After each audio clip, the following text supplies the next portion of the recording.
Welcome to Film at 50, a podcast that celebrates semi-centennials in the world of cinema. I'm your host, Brian Rowe, and I'm very excited to welcome Sherri Nunn of the Scaredy Cats podcast back to the Film at 50 podcast to talk about The Big Dollhouse, starring Pam Grier in her first major film role, released 50 years ago today, April 30th, 1971. How are we doing, Sherri? Oh, I'm fantastic. Thank you. How are you? Doing well. Thanks so much for being here on this, what I'm sure will be a crazy episode talking about this one. Thanks for having me back. Yeah, thank you so much for being here again. We talked about The Sounds of the Lambs, which is an episode that dropped in February, not for its 50th anniversary, but for its 30th anniversary as a bonus episode. If you haven't watched that yet, check it out. It's a lot of fun. We talked about horror films and the Hannibal Lecter franchise. Today, we're going to talk about kind of an exploitation prison movie from early 71 from Roger Corman's production company. Had you heard of The Big Dollhouse before? I had not, which I'm kind of surprised by because apparently it kicked off the women in prison exploitation movies. But no, I'd never heard of it. There are like not necessarily sequels, but there's like a lot of follow-up movies to this that we'll talk about. Like this kicked off a series of similarly themed films, which I found kind of interesting. And I think you can get there's a 3 DVD set that you can get of Roger Corman's Women in Cages movies. Oh my gosh. Yeah, because they came out like a year apart. So I thought we'd start today, Sherri, if you could just share with us kind of what role has film played in your life over the last many decades, and if you have a couple favorites, that you could share with us. We've talked about horror films before. I'd love to hear some of your favorites outside of that genre. Yeah, absolutely. So I've always been a big movie fan. I can still remember my mom taking me to see my very first movie, which was E.T. Okay. Which was fantastic. Loved it. And that became kind of a thing that my mom and I would do, or my grandmother and I would do. We would go to the movies and bond over it. There were a couple things that I was allowed to stay up and watch when they were on TV. Mm-hmm. No matter how late they were going to be on, I could always stay up and watch Grease, and I could stay up and watch The Wizard of Oz. And so we always made a big deal of it. So it was always a lot of fun. And then I just got very, very into movies when I hit my teens. I would say even more so than before. And I love all genres. I don't think there's a genre that I don't have some interest in. But some of my favorite movies, Rear Window by Alfred Hitchcock. Such a great film. Oh my gosh. Jimmy Stewart is just absolutely incredible in it. And it's just so well done. I'm a big fan of all Hitchcock movies, but yeah, I've often talked about, just real quick with Rear Window. Mm-hmm. Alfred Hitchcock's career, it's so like intimidating if you've never seen one. Like, where do you begin? Like, I might prefer Psycho. I just think that's a really special movie. But I've said before, like, if you've never seen a Hitchcock film, a great one to show somebody is Rear Window. I've played it for students, and it still is effective today. So many decades since its release. Yeah, I just think like I love Psycho. We've covered it on my podcast, and it's such a fantastic movie. But for me, Rear Window, it's just the performances that like suck me in. Don't get me wrong, Anthony Perkins is unbelievable, and but yeah, that's still crazy to me that Anthony Perkins was not nominated for an Oscar for Psycho when Janet Leigh got a nom, and Hitchcock too for Best Director. Yep. They looked at Perkins' performance and said, it's fine. it's okay. It's okay. Not this year, Anthony. Yeah. And maybe when Psycho 2 comes out. Yeah, maybe that one we'll recognize. And you said you like Grease? Grease, yes. So as a child of the 80s, well, I was actually born in the late 70s, but mostly grew up in the 80s. Yeah. Grease was a huge favorite of mine, and it is still something that I can watch. It's one of those movies that even if it's on TV, even though I own it, I still have to watch it and watch it through. I can sing every song, and I will sometimes work random lines from Grease into everyday conversation. I may or may not judge people based on whether or not they get those references. So. Yeah, I was born in 84, so Grease was a little bit before my time. I mean, just you talking about E.T., I'm like, God, I bet that would have been such a thrill to have seen E.T. in the summer of 82 with those giant crowds. I'm sure like the lines were wrapping around the building. And I mean, I got a little bit of that in the early 90s with films like Jurassic Park, also by Spielberg. But Mm-hmm. E.T. was a phenomenon, right? Like nothing Oh, else. yeah. And I remember being terrified of it too. Like I loved it, but just absolutely terrified me. It's funny that you mentioned Jurassic Park because I had a similar experience. I have two younger brothers, and one of them is significantly younger than I am. Okay. And I took him to see Jurassic Park, and it was Oh, one of his first movies at the theater. was he And we, terrified like I was, where I had to turn around during the yeah, T-Rex attack scene? yes, and so at the end of the movie, I look over at him and he is curled up in his seat as little as he could possibly be, and he was already a small little guy, and he was curled up and he's like just like this and like absolutely terrified. And I'm thinking in my head, my parents are going to kill me. My parents are going to kill me for bringing me to him to see this.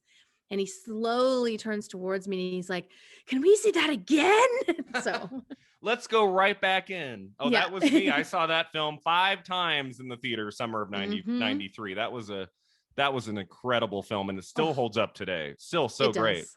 So yeah, I mean Spielberg. I Absolutely. mean, you talk about phenomenons. You have Jaws, you have Close Encounters, you have Raiders of the Hmm. Lost Ark, you have E.T. and Jurassic Park. I mean, I'd say all 5 of those, right, were pretty big, giant hits of its years. I mean, not very Hmm. many directors have had that kind of a run, and not even mentioning a lot of his other successful films too. Yeah, and you think about like he does such a great job of balancing. He has like his fun movies, like his popcorn movies, I Yeah, suppose you could yeah. say. And then he takes on like the very serious movies that are also just phenomenal. Like he's got such range. It's Yeah, and incredible. sometimes in the same year, right? Yeah. 93, you have Jurassic Park and Schindler's List. That was probably the Hmm. most incredible year for one director, like to have both of those the same Yeah. year. And then he would do it again. Like, I mean, even 2002, you had Minority Report and Catch Me If You Can. '05, you had War of the Worlds and Munich. I mean, he does this hat trick more than once in his long Hmm. career. It's kind of incredible. Like Yeah. to think about. Apparently, yeah. The summer of 82, no, not, yeah, 82 was, they called it the summer of Spielberg because he produced Poltergeist Yeah. and E.T. Might and have directed it too. yeah. We love you, Toby Hooper, but there's Yeah, some questions there. definitely. you know, but yes, so those are some great choices. And as we've talked about before, we both love horror films. Today's Hmm. film is not a horror film, but it's definitely like a genre film, right? This is Oh, not like yes. a straightforward drama narrative of any kind. The Hmm. Big Dollhouse, definitely one of the more obscure films I've probably talked about on the podcast. So let me give the listeners like a brief summary of what this movie is about. So, a woman named Marnie enters a prison after having been found guilty of murdering her husband. She shares a cell with lots of beautiful women, including a young Pam Grier, whose name in the movie is Grier. I thought that was interesting. This is her first major film role. I guess she had like a very bit part like the year before in something, but this was like her first role, really I in a think she's a movie. party goer A in party her first role. Yeah. yeah, exactly. So the women often clash with each other, which leads to problems with their guard Lucien, played by Catherine Loder, who was, I thought, really great in this movie. Together, the cellmates make a plan of escape, which includes the help from 2 local men who are selling market produce, one of whom is Sid Haig. By the end, the escapees take their revenge on Lucien and wield their guns and their sexuality, making their escape. But will they ever actually find freedom? This is one of those movies kind of about a prison escape, but like, do they actually find freedom? It's kind of a question mark at the end of like how, not to give away everything, but was this all worth it is kind of the question that I would Hmm. ask in this movie. Anything else you want to add to the plot summary? I mean, there's obviously a lot of actresses' names I didn't get to. Those were the Oh, two that I really stood out to me were Pam Grier and Catherine Loder. yeah. No, I think for me as a horror fan, Sid Haig was a big a big part of this movie, and apparently this movie was also his big like first role as well. So, and he plays yeah. kind of that creepy fruit peddler. I think he just comes in and sells fruit in the prison. Did Um, he ever play a romantic comedy lead, Sherry? I would love to see that film. oh yeah, can you imagine? like just one random like 1976 title where he's like the Cary Grant. The I can't Cary quite Grant. picture it, but it'd be fun. He's also very briefly in George Lucas's THX 1138, which we talked Really, about I on the didn't know that. podcast just a few weeks ago. That dropped in March of '71. He's very briefly in that too. So he's getting roles here and there, even in the early 70s. So he had a pretty long career. So I have some background information on the movie. I wanted to share a few little tidbits here. So the film was written by Don Spencer, whose only 2 other film credits are The Student, Nurses, and Sweet Sugar, all early 70s exploitation movies. So if you go to his IMDb, he's got those 3 credits. They're like released within 2 years, and that's it. There's nothing else. Like not another film or a show or anything. So I'd be curious to know what that career was all about. It was very short-lived. The film was directed by Jack Hill, who would go on to make Coffee and Foxy Brown with Pam Grier. So he would have a relationship in film production with Pam Grier for many years. This was one of the first films made by Roger Corman for his company New World Pictures. John Ashley said Corman originally intended to make this film in Puerto Rico. He persuaded them ultimately to make it in the Philippines.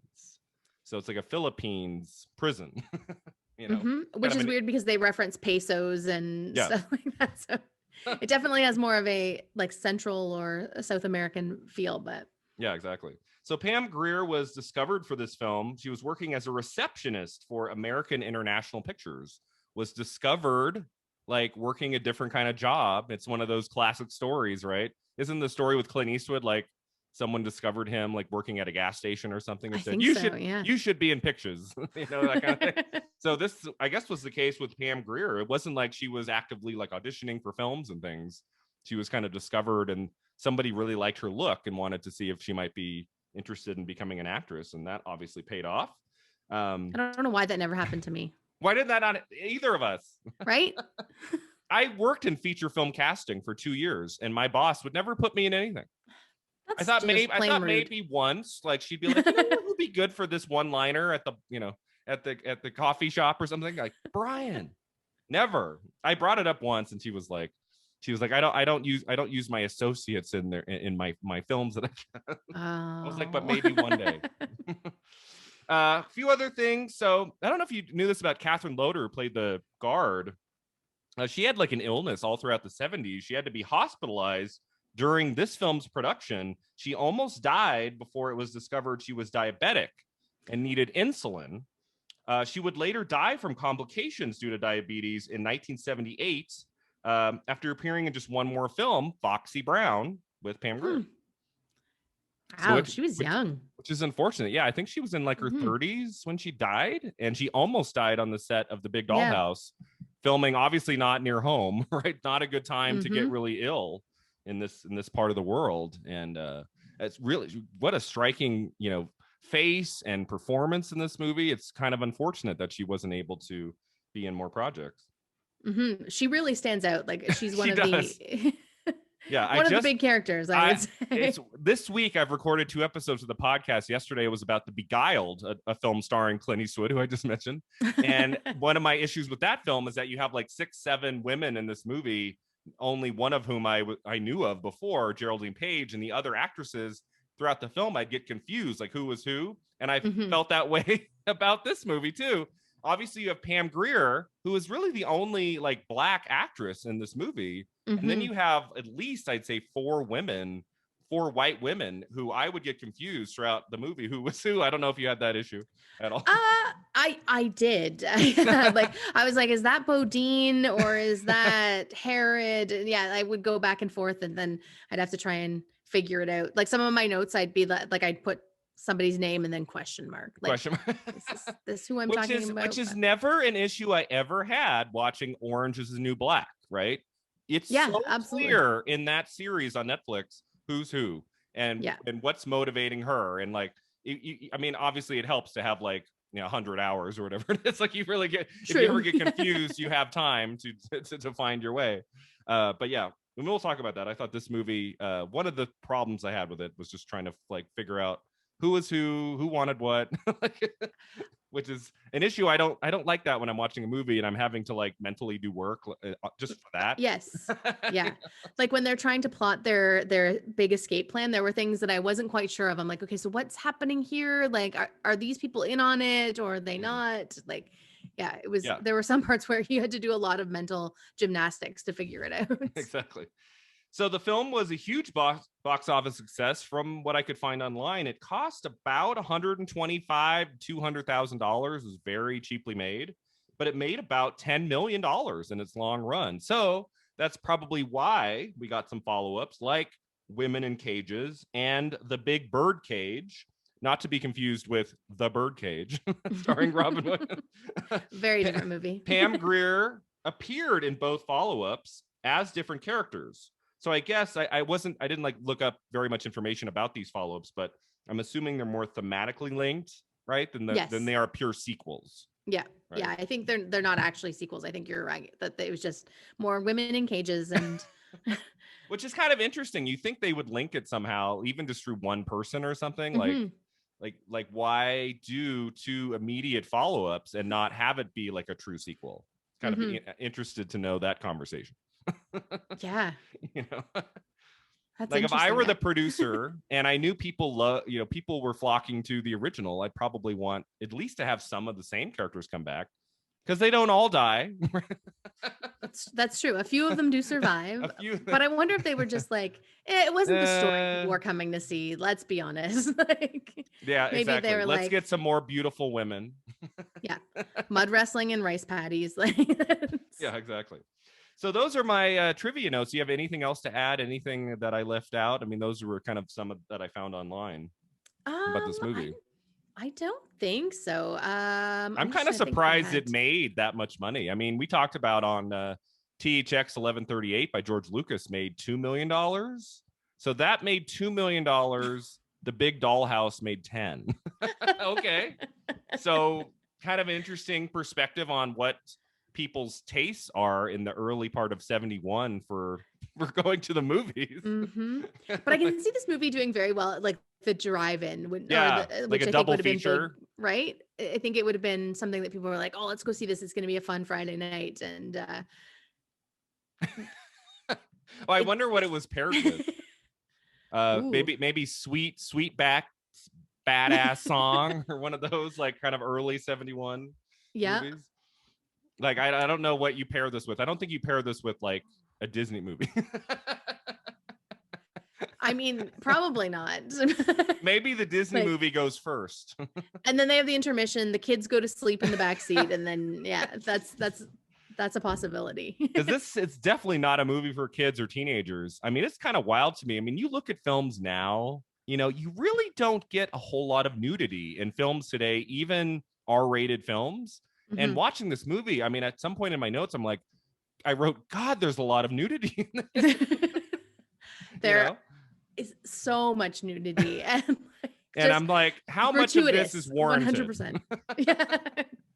I mean, pretty much every woman in this movie you see naked at some point. Yeah. Even Sid Haig and his pal are in whitey tighties at the end. Right. That's right. Yeah. They kind of walk away all chagrined. I'm like, well, that's the sight of Sid Haig I never thought I'd see. It's true. It's very different than Captain Spaulding. So. Yeah. All right. So what did we think of The Big Dollhouse, Sherri? What was your take on this one? Well, I actually really enjoyed it. I wasn't sure what I was going to think of it, but there were some really great. So like Pam Grier stands out. Like she is absolutely She's incredible. A star.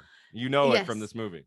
And she's not supposed to be the star. Like, I don't know whether it's supposed to be Collier, the woman that murders her husband, who's supposed to be the star, or it's supposed to be Alcott, who is the blonde who kind of stands up to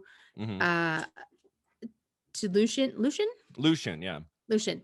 I don't know whether she's supposed to be the star, but Pam Grier just like steals it. And there's so many great scenes with her. Like, I think one of the first scenes that you get is when Alcott and Grier are having a cockroach race.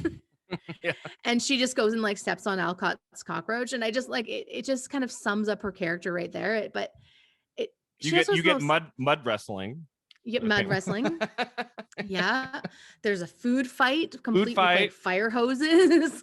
Which I just discovered It Takes Two, the Kirstie Alley, Steve Guttenberg movie with the Olsen twins, stole that food fight from this movie. No, it's probably from another movie, but isn't that insane, Sherri? That while watching that food fight, I was like, oh, this they repeated this in It Takes Two. when I That's think an of like interesting big, connection. I mean, aren't there, I mean, there's probably what, 30 comedies released between the mid 70s and the mid 90s where there's like a giant food fight and everyone's going crazy. I couldn't think of anything else, but maybe this is what started it. Maybe this was number one. Maybe. Because it's big. It's like everybody, right? They're throwing food everywhere. Oh, and then they start like fighting with the like some of the guards. Like they're just, it is. It degenerates. I would not want to be a guard at this prison. This sounds like not a good gig. Yeah. I also think with Pam Grier, like you get this, her character. None of the characters are really, fully fleshed out. Oh, that was a bad pun considering how much nudity there is. But Pam Grier's character, thank you. Like you get this kind of, because she has the relationship with Herod, who's the heroin addict, and later on you see her, she kind of is the wardess's like her informant, but you find out that she's doing it so that she can prevent Herod from having to go through withdrawals, and like she's got this kind of softer side that you don't really see anybody else. You don't see that kind of character development with anyone else. So she just blew me away, and I'm a big Pam Grier fan, and I'm surprised I hadn't seen this before. So that's my big takeaway is how much I love Pam Grier. My takeaway too, watching this movie was how excited I am to see more Pam Grier projects of the early 70s, especially the ones where she's the star of. Because my big note for The Big Dollhouse, I said, this would be a solid film if we had a point of view character throughout the movie that we could kind of get behind, because the movie doesn't really have one solo figure. It's kind of like bouncing around to these women. And I wrote down, I said, how great would this movie be if from beginning to end, our point of view character was the Pam Grier character? Like she was the one who's like put in prison at the beginning, and we're following her. We're following the story through her eyes. I think that would have made this movie a lot better. I don't know about you. Absolutely. I agree. I think the other character that they could have done that with was Bodine. Yeah. Who was the girlfriend of the revolutionary Raphael. And I think that would have been really interesting to see that, because they talk a lot about the revolutionaries and how a lot of these people are political prisoners, but they don't really go into it, which I know is not the point of their movie, but I think that could have been a really interesting take as well.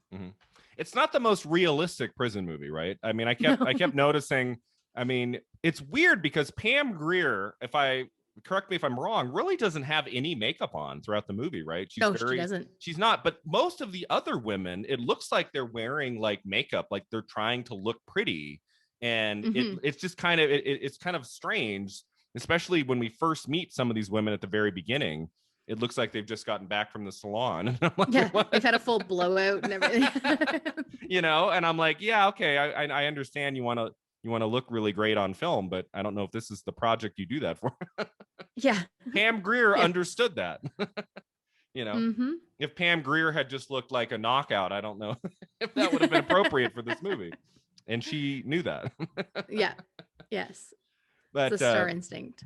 But yeah, it's one of those that you just kind of have to go with. If you're looking for a Shawshank Redemption, if you're looking for even an Orange is the New Black, this is not that kind of film. This is an exploitation. It's, pure camp, lots of nudity and kind of unrealistic violence, and, a villain in Lucian who's, that actress, Catherine Loder, I thought at some point, I'm like, she's auditioning to be a Bond villain in this movie. Oh, 100%. Didn't she feel like a Bond villain? Like she reminded me of, what was her name? Kleb in From Russia with Love, the 63 Bond with Sean Connery. Yes. just like a really kind of like out there, like it doesn't ever feel super realistic with her, but I really loved her in the movie regardless, because she just added so much spice to her role and to the film as a whole. Oh, absolutely. When her eyes were like bulging out at some points and like just like so intense. Yeah. She could also be a really good, like, apparently this is a whole subgenre that I'd never heard of, but like a Nazi exploitation film. Like, I feel like she'd be a really good, like, not good. She'd make an effective, like guard at a like Nazi work camp or concentration camp. Like she just has that kind of vibe to her where she's just sadistic but so good. Like you watch her, like you can't take your eyes off her when she's on the screen because she's just incredible. Yeah. So once again, I mean, I wish she could have gone on to do maybe a starring role in something, even an exploitation film. I would have loved to see her in more projects. I'm excited to see her in Foxy Brown with Pam Grier. That's gonna be a lot of. I've heard some great things about Foxy Brown, and now having watched this movie and knowing that Foxy Brown is much more famous and more well known, I think Foxy Brown is gonna be a great ride. I think that's gonna be a lot of fun. I believe that was 74, so we're just a few years out from that. But besides like Pam Grier and maybe Sid Haig and Catherine, I felt like a lot of the actresses were pretty stiff in this movie. Mm-hmm. Even at some points, I felt like Pam Grier was a little stiff, but I didn't really blame it on her so much as like the bad dialogue. And I mean, the dialogue in this movie is pretty rough. Oh yeah. Yeah. It's not Oscar caliber for sure. And I'm trying to think. I thought I wrote a couple of like lines down that really stuck out with me, but I'm not seeing them in my notes. So maybe I didn't. So I mean, not that you're gonna find the greatest acting in the world in a movie like this, but there were some moments where I'm like rolling my eyes. I'm like, the delivery of that line was bad. The line itself was bad, and this is not a great work of art by any means, but still a lot of fun. Yes. I mean, there's some things I liked. I love the opening song, which was sung by Pam Grier. Yeah. Which is a song I had heard before. Long Time Woman, right? I don't know if that song is repeated in some other Pam Grier film projects coming up, like Coffee and Foxy Brown, but I had heard that song before. I was like, did Tarantino use that in Jackie Brown? Like, where have I heard that song? That would make sense. That would be very Tarantino. I feel like, because Tarantino obviously adored these films and, obviously wanted Pam Grier to be the star of Jackie Brown. I think it might have been on the soundtrack or at least a part of that film, because I've seen Jackie Brown at least 5 or 6 times. Such a great movie. Mm-hmm. And, finally, after many, many years, brought Pam Grier back to just such a fantastic leading role in a film. So let's see, anything else? My biggest problem with this movie is that I ultimately just didn't care that much about what was going to happen next. And that is kind of like my marker for any film. Like when I'm at the hour mark, I say, do I care what happens for the rest of this? I didn't really care. I was having an enjoyable time.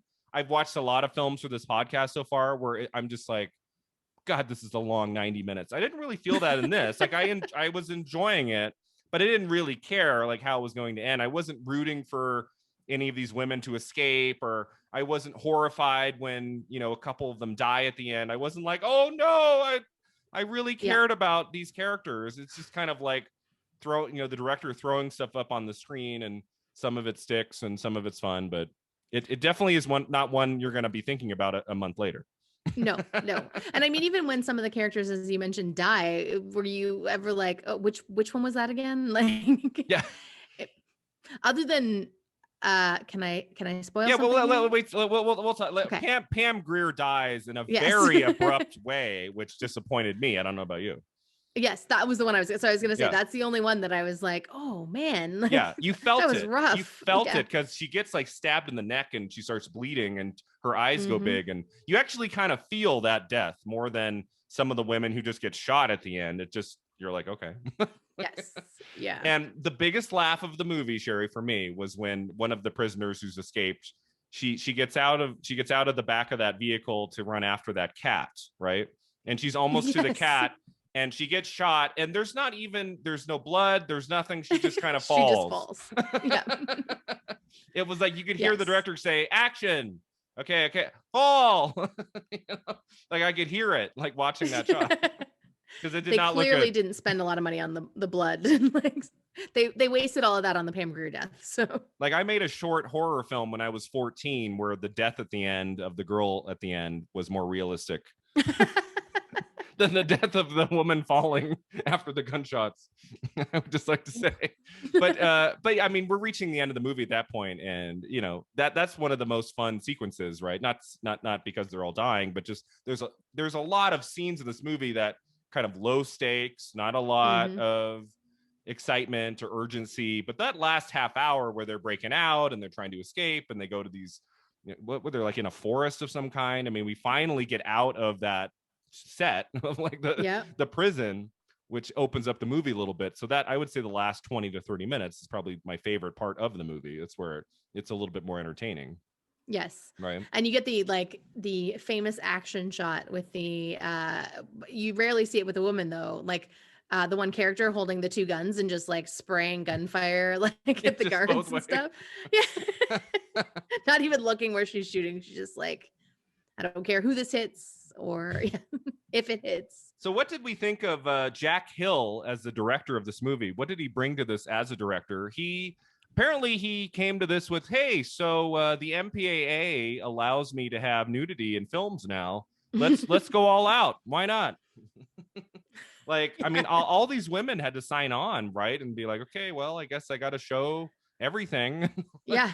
I don't know what that conversation is like for a film like this, because most of the nudity in this film is unwarranted. I mean, when they're in the shower, I could understand that. I mean, you got that on Orange is the New Black all the time. Obviously, they're showering at this prison, so that makes sense. But there are scenes in this where I'm like, that doesn't need to be there. Yeah, that the weird torture scenes where they're naked. The torture scenes where they're just, you see their breasts. I'm like, you don't need that. Come on.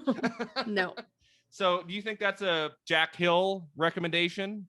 The director saying, take it off. I mean, is he one of those guys that's like, this is exploitation. We got to have nudity, bring in the audiences, take off the clothes.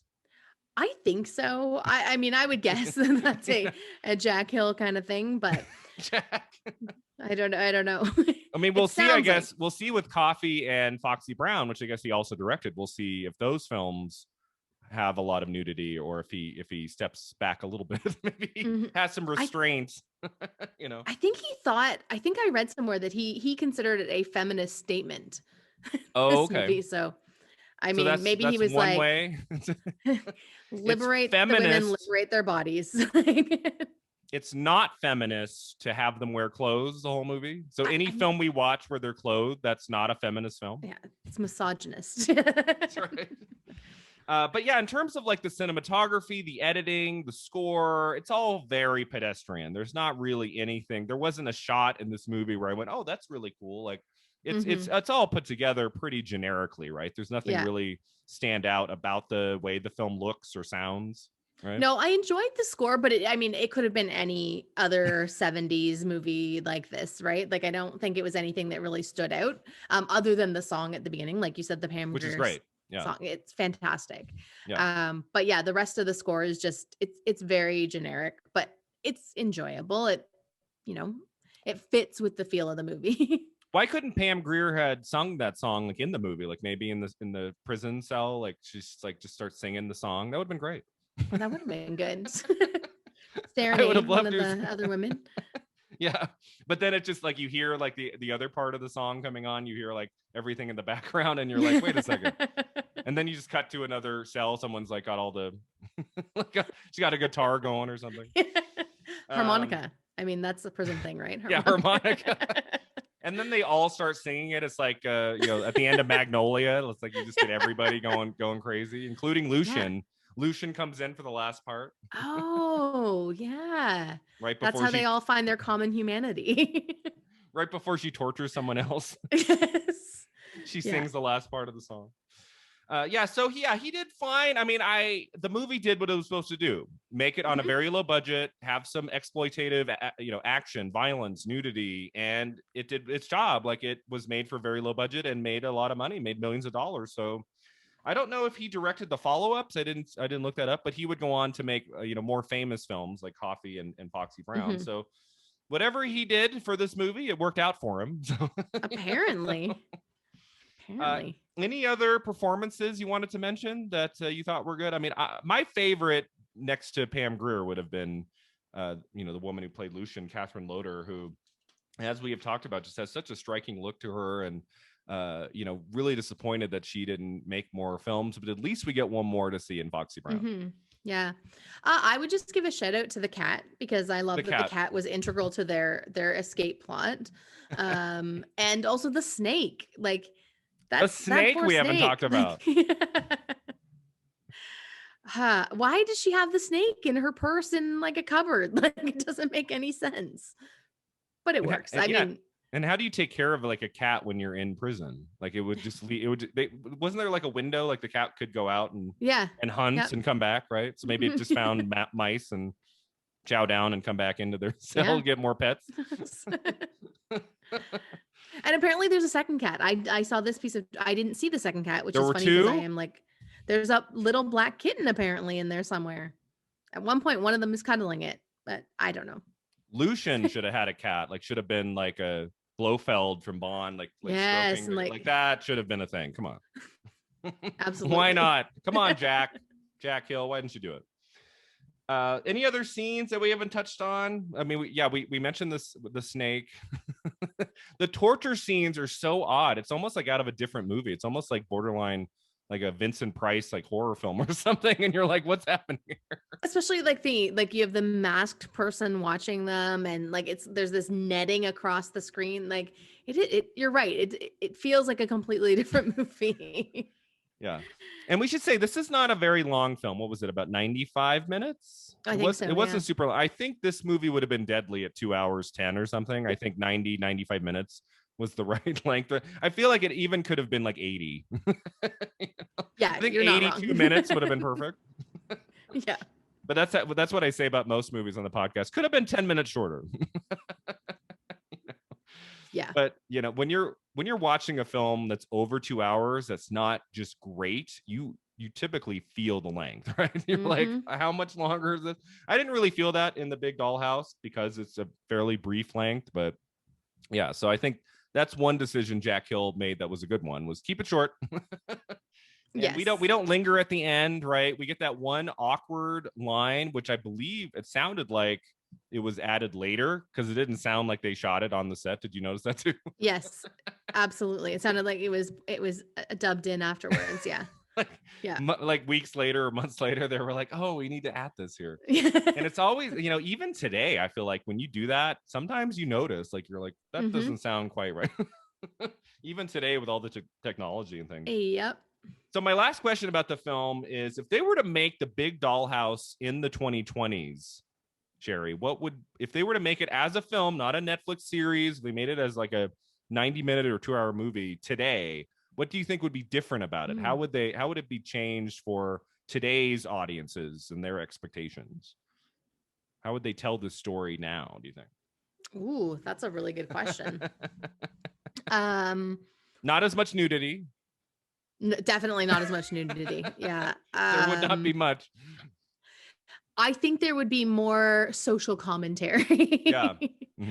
About perhaps the prison system, or then it doesn't become an exploitation movie, but it's hard to imagine an exploitation movie being made in 2021. Yeah. How do you even do a film like this now? If you wanted to keep that aspect of it, making it like exploitation and having it have all this violence and nudity, I don't even know how.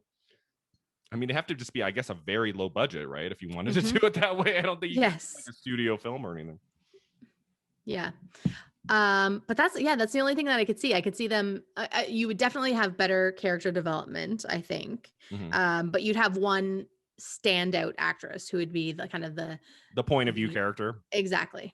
Yeah. I think you would need that. And I think after Orange is the New Black, which I believe was on from 2013 to 2019 and is so popular still and such a groundbreaking show, I think that has upped the game for like prison movies, especially prison movies about women. I mean, you'd have to really make something great with this, especially just like a 90-minute, 2-hour movie.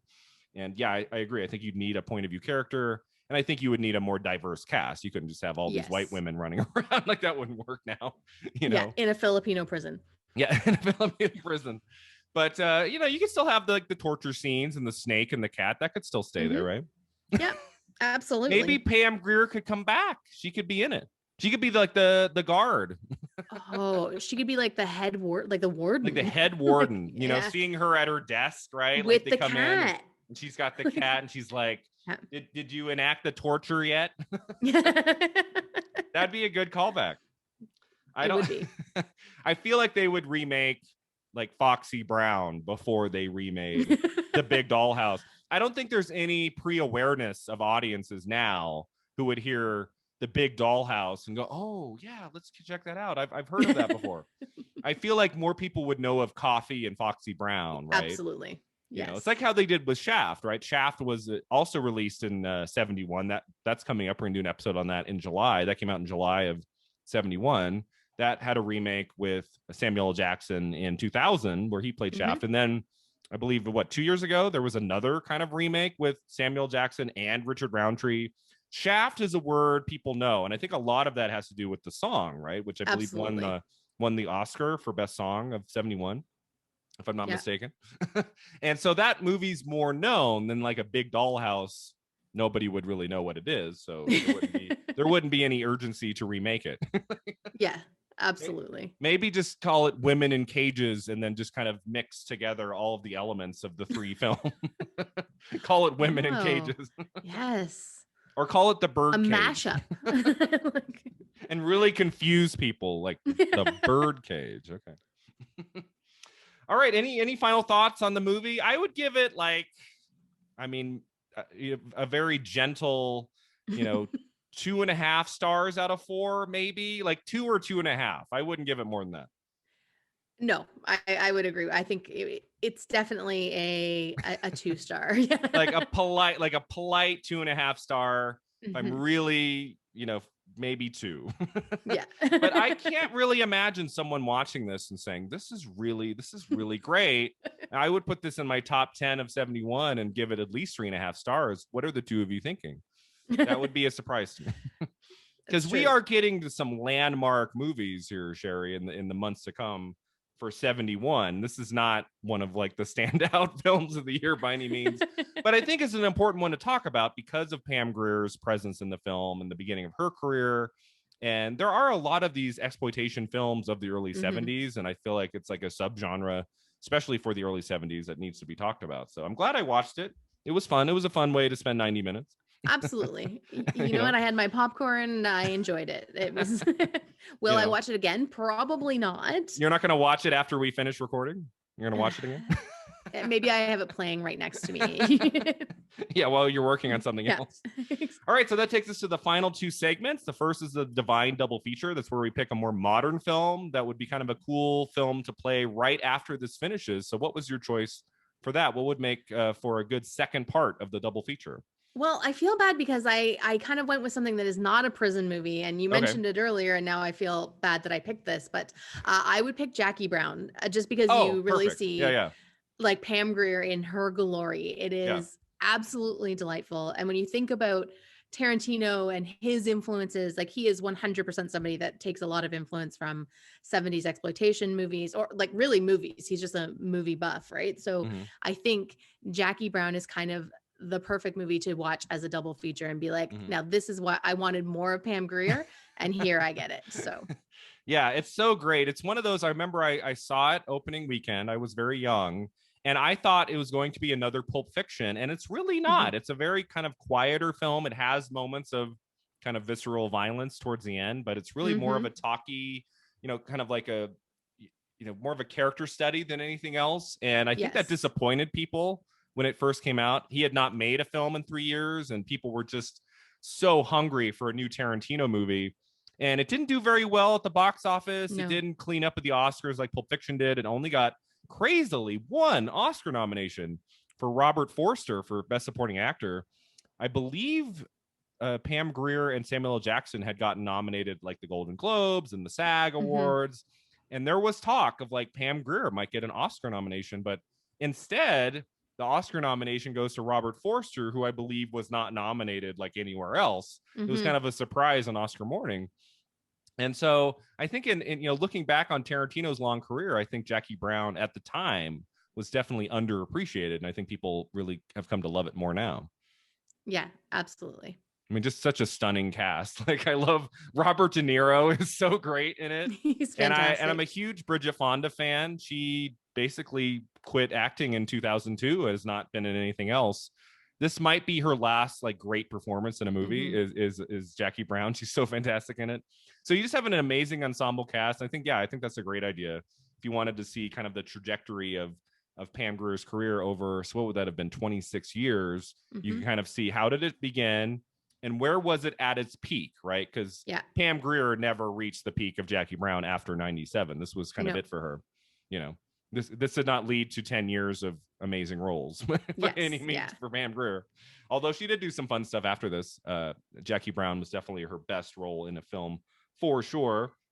So I wanted to pick a more modern film. It's actually came out just, I think, 2 years after Jackie Brown.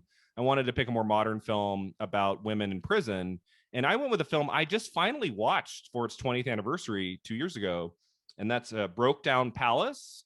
Have you heard of that film? It's Claire Danes and Kate Beckinsale. Yes. And I actually really enjoyed it. I didn't really know what to expect from it. It's not obviously a huge ensemble piece like The Big Dollhouse. It's not an exploitation film. It's a much more serious kind of drama with a great Claire Danes performance. And I hadn't seen it. I was seeing everything in theaters in 99. I don't know why that one passed me by. I finally caught up with it 2 years ago for its 20th anniversary, and I really enjoyed it. So I would pick that as the kind of a good one to watch right next to The Big Dollhouse, and that it's a female prison movie, but handled in a much different way, a more modern way. Yes. Be kind of an interesting one to watch right after for some kind of thematically linked stories, but told in a very different manner. So that would be, and then I'm kicking myself that I didn't remember that one. had you seen that movie? It was, I believe it came out in August of 99. So it kind of came and went. It wasn't a big money earner by any means, but summer 99 was insane. There were so many great movies that summer. And for some reason, this one just passed me by. I'm happy I finally got to see it. And then, I mean, it's not a movie. The other one, of course, would be, if you've never seen it before, you should watch. If you're interested in female prison stories, you have to watch Orange is the New Black if you've never seen it before. Start from the beginning. I watched every episode. It never failed to it never disappointed me. I really enjoyed it all the way through. If you've never seen it on Netflix, check that one out too. That'd be a long double feature. So don't watch the pilot. Watch the first episode if you haven't seen it, and then go from there. Yeah. Because this is unless you're in prison and you need something to pass your time and you don't have cockroaches to race. Like, that would be an interesting email if someone wrote me and said, so I listened to your episode about the Big Dollhouse from my prison cell. We have access to podcasts. That would kind of blow my mind, Sherri. Like the thought that when I see I'm on Buzzsprout and I'll see it'll say like the people who listen to the latest episode, and there'll be like one from Sweden, one from Germany, one from Japan. And I'm like, someone from Japan downloaded my episode. Like, phenomenal, fantastic, right? International listeners. Not so much a sensation yet. Maybe one day. Maybe once I get to like the 80s. That's gonna be exciting. It's a long way away. I'm like, okay, I want to get to Jaws. That's my goal at this moment in time in my life, is to get to Jaws, which was summer of 75. So that'll be summer of 2025. I'm not looking past that right now. We'll see where things go. Right now, it's about the films of 71. But boy, films of the 80s are so fantastic. And I could have called this thing Film at 40. And we could have looked at, but there's just something really, I like the number 50 more than 40. There's just nothing remarkable to me about 40. Like 50, it's monumental. Like it's halfway to the centennial. It just felt a little bit more important and like worth celebrating for film too. And I love the films of the 70s. So this podcast giving me the opportunity to discover so many films I would have otherwise never seen. Right. What's been the big surprise for you so far? Like, what have you really enjoyed that you hadn't seen before? Probably Monty Walsh, which was a Western we did for one of the very first episodes, which is a film I had never heard of before, but I discovered Roger Ebert's 4-star review. And I said, well, let's do this one. This could be, and I really loved it. I mean, I still think about it now. I watched it in October of last year. I still think about that film. I watched it one more time after we recorded the episode, which is something I have not done for any other movie. It's definitely like, it's kind of a slow burn Western with Lee Marvin and Jack Palance, and just like a really astonishing final half hour and a lot of power in that movie. So yeah, if you're interested in Westerns at all, I would recommend Monty Walsh, which was, I believe, the 5th episode of the podcast. But yeah, there's been a lot of great discoveries. Some that are ones that like I enjoyed while watching. and then I'm probably never going to watch again, and that's okay. That's kind of the nature of film. There's so much to discover. All right, so our final segment, Sherri, is Beyond the Flick, and I thought for this one we talk about prison movies. So what are your 2 or 3 favorite prison movies? So many to choose from. Oh, there's so many. Any surprises for me? Maybe one. I think, well, I'll start with probably the most obvious, and I think most people would say that this is one of their favorite prison movies, Shawshank Redemption. So never heard of it. Yeah, I know. It's just a little film, didn't really make an impact on anybody. But I'm a diehard Stephen King fan. Yeah, me too. And this is probably the greatest adaptation of his work. And it's funny that it has nothing to do with horror. And it's a very brief novella too. What is it, like 100 pages? Like, it's not a really long work by King, but boy, Frank Darabont hit this one out of the park. And it's cast perfectly. Tim Robbins and Morgan Freeman are, like, I would say perhaps roles of a lifetime for them. Like, I can't think of anything that they've done better in. Like, they're just absolutely incredible. And Freeman as a narrator too. So fantastic. His voice is just it's haunting. It's fantastic. And there are so many great lines. It's incredible. Then it's kind of a twofer. So The Great Escape. Yeah, that's on my list too. And Chicken Run. Chicken Run is the surprise. I would not have thought of Chicken Run. Yeah. Because when I think of The Great Escape, I think of Chicken Run. And so that'd be a good pairing, actually. Like, a double feature would be The Great Escape followed by Chicken Run. It would be very different tones. But I just think they're both just incredible. And Steve McQueen is one of my favorite, like, actors of a bygone time. But it's just the cast in The Great Escape is so many great people in The Great Escape. And that's a long film, isn't it? Like 2.5 to 3 hours long. Isn't it really long? But it's long. But it doesn't feel it. Like, it's just so fantastic. Such a great ensemble. Yes. Yeah. From 1963. So that's a great one. That's also in my top 3, along with The Shawshank Redemption, which is just such a landmark movie. Isn't it still the #1 movie on IMDb? Like, it's like the highest rated film of all time. I believe so, yeah. Which is crazy because it didn't do well at the box office in 94. It kind of came and went. It managed to secure some Oscar nominations, but it wasn't a big money maker, and it was really on home video. That's where that movie took off and has become one of the most beloved movies of all time. I watched it for I watched it for its 25th anniversary, I think 2 years ago. I like to, like, I'll just go, it's 25 years old this year. Or, it's 20 years old. Oh, it's 30 years old. Got to watch Shawshank again.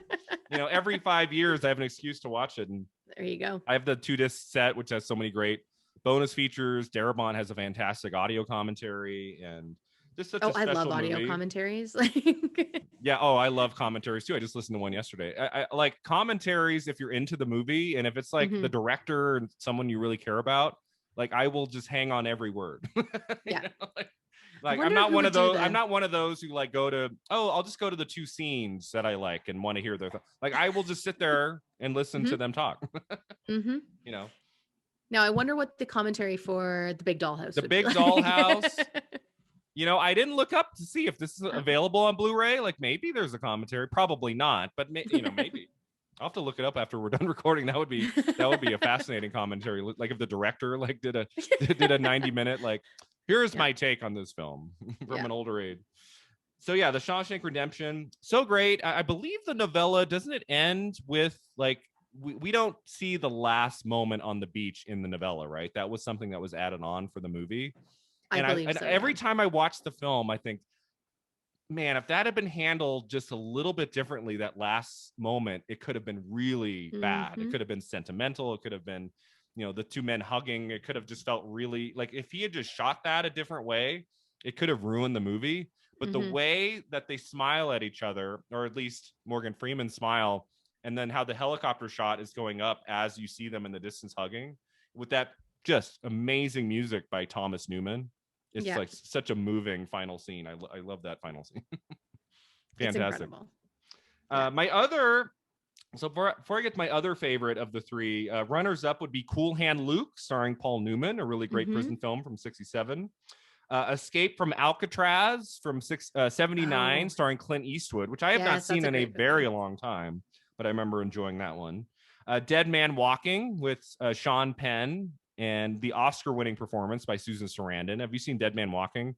Really a tough I'm embarrassed to watch. say no. You haven't? Oh, it's worth the look. It's a tough watch. It's very serious and emotionally Mhm. draining, but a stunning performance by Susan Sarandon and also by Sean Penn in that movie. Came out in '95. And then, do you like The Green Mile, the other Stephen King adaptation directed by Frank Darabont? I do, yeah. Okay, so this is my controversial opinion, and I get a lot of heat over it. I'm not a huge Tom Hanks fan. Really? Okay. Yeah. Talk me through this. Not a big Tom Hanks fan. No, and So the I 90s were not a fun time for you at the movies. no. Anything past Joe versus the volcano and I'm out. Like So you like so his 80s films, like his more comedic films of the 80s? yes. Okay. Yeah. Forrest Gump is one of the only movies that I wanted to walk out of and ask for my money back. Like, So you were an hour into Forrest Gump and you said, "How do I get out of this theater? How do I get my money back? mhm. I am in misery right now." Yes. And how do I convince my three friends that I'm with to go with me when one of them drove us? So yeah, it didn't. I watched the whole movie, but Interesting. I'm so happy I brought this up because I have never heard of anybody who doesn't like Tom Hanks. That's I interesting. know. What is it about him as a performer that bothers you?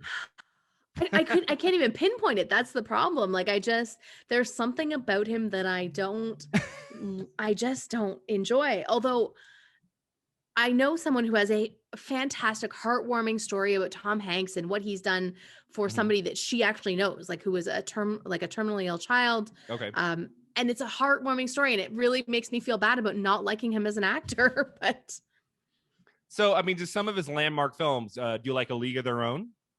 yes. Okay, you like that one. Oh, so that came out after. That came out. That's 92. That's true. So Joe versus the Volcano was a strange part of his career. He had 4 flops in a row in like 2 years, right? So he was in The Burbs, he was in Turner and Hooch, he was in Joe versus the Volcano and The Bonfire of the Vanities. All in a Right. 2-year period, all were flops. His career was not doing so well. And he came to the decision, I want to play more adult roles. I want to do some dramas. Let's step it up. And he was like demanding of his agents and everybody, like, let's find some better projects. And the first one he started with was A League of Their Own. That came out in summer of '92. I love A League of Their Own. And he is hilarious in that movie. You can't deny There's no it. crying in baseball. Yeah. And then after that, that's where we get into the period of his bad films for you, like Forrest Gump and Philadelphia and Saving Private Ryan, those stinkers. Yep. Yeah. Which actually I saw all of them at the theater. Like So even Saving Private Ryan, where he's not like the star, he's kind of like a part of an ensemble, he was still like annoying to you in that. Yep. Yep. So you must not. I liked the rest of the movie. So at the opening scene, you're like, kill him, kill Tom. Yes. He can go. So you must not have either seen or like Castaway, because that's all him for 2.5 hours. I have seen Castaway. Yeah. So how did you get through Castaway? I may have had wine when I saw Castaway. This is hilarious. Yeah. I'm gonna really milk this, Sherri, as long as I can. Yeah, I mean, I would not, if I had to list my 10 favorite actors of all time, I don't know if Tom Hanks would be in the top 10. I don't really think of him as one of my favorite actors, but yeah, I'll go see his newest film. I'll usually the thing with Tom Hanks is usually he's a mark of a good quality movie. Usually, he doesn't really sign up for like terrible stinkers unless he's in like, Inferno. Oh, There's been a few. The Circle was, yeah. But yeah, I mean, I've admired some of his recent films, like Sully by Clint Eastwood and The Post by Spielberg, and then A Beautiful Day in the Neighborhood, where you just like, Oh, I do really want to see that. So yeah, he plays Fred Rogers in that, and he's got some interesting projects. I have not seen his new film News of the World, directed by Paul Greengrass, but I've heard good things about that. So yeah, I mean, he's just one of those actors. I feel like he usually attaches himself to quality projects, and so whenever that's a, you know, once you get used to an actor giving us good films after many decades, so usually I'll go with him. But interesting perspective. I'm willing to give him another chance, also because I really enjoy Colin Hanks, and so I Okay, feel so like, you like Colin Hanks, but not Tom Hanks. but not Tom Hanks. So if Colin Hanks had been in all of the big Tom Hanks movies of the 90s, you would have been more on board. Some of them I still wouldn't have enjoyed. If Colin Hanks had been in Apollo 13, you would have had a better time. Probably. Yeah. Yeah. Is that a film you don't like either, Apollo 13? No, I do like that movie. Okay. So he doesn't necessarily ruin a movie for me. I just like don't enjoy him. He's on the screen. You're hearing him say, "Houston, we have a problem," and you're kind of squinting and doing like, yeah. Could have read that line better, Tom.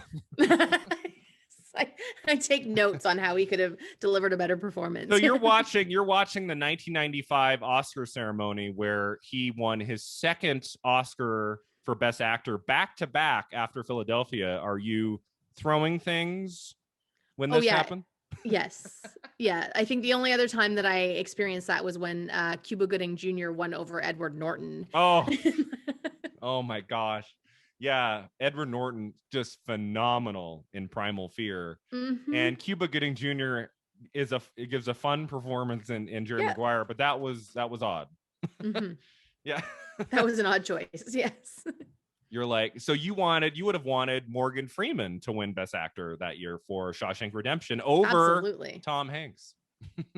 But absolutely. So 10 minutes later, however long it's been, that brings us back to The Green Mile, which I really enjoy. I admire. It's not at the same level of Shawshank. No. But at 3 hours, I think it moves pretty fast. Like, I don't feel the length of it. I think Michael Clark Duncan is amazing in it. And I kind of like that it's, has more of a supernatural element to it than we get in like the Shawshank Redemption. It's kind of, you go a little bit more into like a genre realm in The Green Mile, but not so far that it becomes a genre movie. And I just think, I hate to say it to you, but I think Tom Hanks really holds that film together. He's the glue. He's the glue. I mean, how many other big A-list actors would, allow themselves to, the opening image of a movie is him trying to pee into a toilet and going and just sweat just dripping down his face, just trying to get a little bit more of that pee out. I feel like a lot of A-list actors would have been like, cut that out, Frank. That's true. That's true. And my other runner-up would be, have you seen I Love You, Philip Morris, starring Jim Carrey? For me, the last great film that Jim Carrey was in came out in 2010. It's a love story between him and Ewan McGregor. It's a film that kind of came and went, and it's kind of a bold movie. It's kind of like got some wildly directed scenes, and it's, Jim Carrey in a dramatic performance, but it's, the way it's put together is really unusual. And it was a film that I saw that I thought, oh, this might finally get him an Oscar nomination, but not enough people saw it, and it just kind of came and went, so it didn't pan out for him there. But Jim Carrey has had kind of a rough go in film for the last 10 years, and I would say his last really, really great movie was I Love You, Philip Morris. If you've never seen that, that's another really good prison film I'd recommend. So my top three, as I said, are The Great Escape and The Shawshank Redemption. The other movie I'd recommend people see, it's very old. It's from 1932, starring Paul Muni, and it's called I Am a Fugitive from a Chain Gang. Have you ever heard of that film? I have not. No. It was released in 32, nominated for Best Picture. And it's a film I came across, I believe, on Turner Classic Movies one night. And this movie had me in its grip from beginning to end. And I loved it so much. I've done this for, I would say, 10 or fewer films. I loved it so much. After I finished watching it, I bought the DVD or the Blu-ray, whatever it was. And it was at my house a few days later, and I watched it again. I remember I did that for Requiem for a Dream. I did that obviously for my favorite film, Sunset Boulevard. When I finally discovered that film, I think I rented it. I was like, purchase. That's a great behind this movie. one. But I Am a Fugitive from a Chain Gang.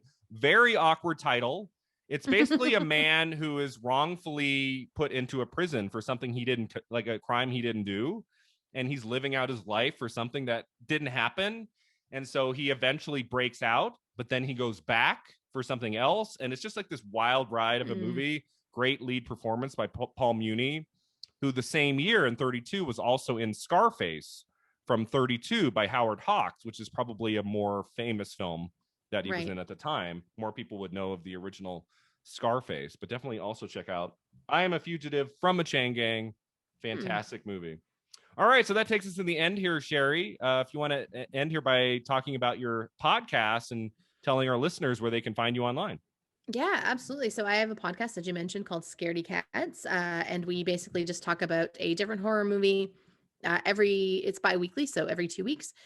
We have different guest hosts on, and our movies range from very, very old. So I think we've covered Frankenstein and The Bride of Frankenstein to very recent, like we did the pandemic sensation Host, which is fantastic. Which is great. Yeah, really good. But you can find us pretty much wherever you get podcasts. And I realized on the Silence of the Lambs episode that I gave you the wrong Instagram handle. Okay. It's Scaredy Cats, the podcast. And then on Twitter, you can find us at Cats Scaredy. Okay. Perfect. So, yeah. All right. Yeah. So check out our podcast. It's a lot of fun. And if you haven't listened to it, go back to February's episode on Sounds of the Lambs, which was a really fun conversation we had just a couple months ago. So thanks to all of you for listening. And thanks again to you, Sherri, for being here today. You can check us out online at filmat50.com. We're on all the socials, and check out the Patreon page at patreon.com/filmat50. At least 2 exclusive bonus episodes every month. So check that out and support the podcast. Until next time, remember, 50 never looked this good.